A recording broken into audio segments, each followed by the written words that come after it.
आमची मागणी आहे. लवकरात लवकर निर्णय होईल. प्रकाश भाऊ म्हणतात त्याप्रमाणेच होईल. ते म्हणतील त्या पद्धतीनं करायची महाविकास आघाडींनी तयारी दर्शवली आहे, पवार साहेबांनी दर्शवलेली आहे.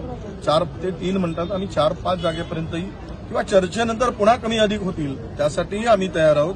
शेवट तानाशहाला संपवायसाठी या देशातील सर्व त्या विचाराची मंडळी एक आली पाहिजेत.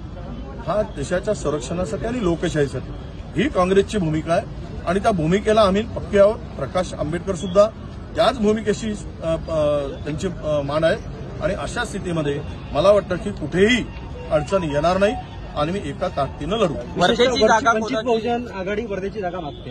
नाही मागू देत ना, वर्धेची मागू देत, त्याच्यावर चर्चा होईल.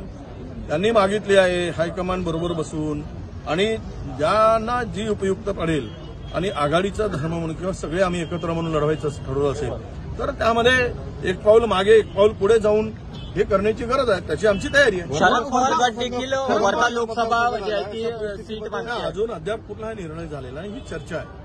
त्यांनी जे मागितली आहे किंवा त्यावर चर्चा होणे अपेक्षित आहे. 2 दिवसामध्ये चर्चा होऊन यावर निर्णय होईल.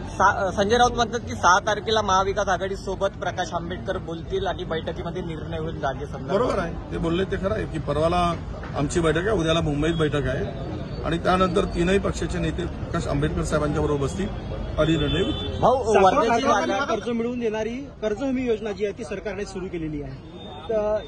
ते काय आहे, थुंकल्यानं पुन्हा चाटण्याचं काम आहे. ज्यावेळेस काँग्रेसचं राज्य होतं त्यावेळेस हीच मंडळी आरोप करत होती की ही लूट आहे, तिजोरीची लूट आहे. विदाऊट आम्ही एवढे सगळ्या सरकारने बुडीत निघाले, बुडवलंय कर्ज बुड्यांना आणि राज्याच्या तिजोरीला आम्ही धक्का लागू देणार नाही म्हणणार आहे. आता बिनधास्तपणे जे सोबत येत आहेत त्यांच्या कारखान्याला मदत करतायत. आता काय त्यांची आता कुठे गेली त्यांची नीतिमत्ता आणि नैतिकता?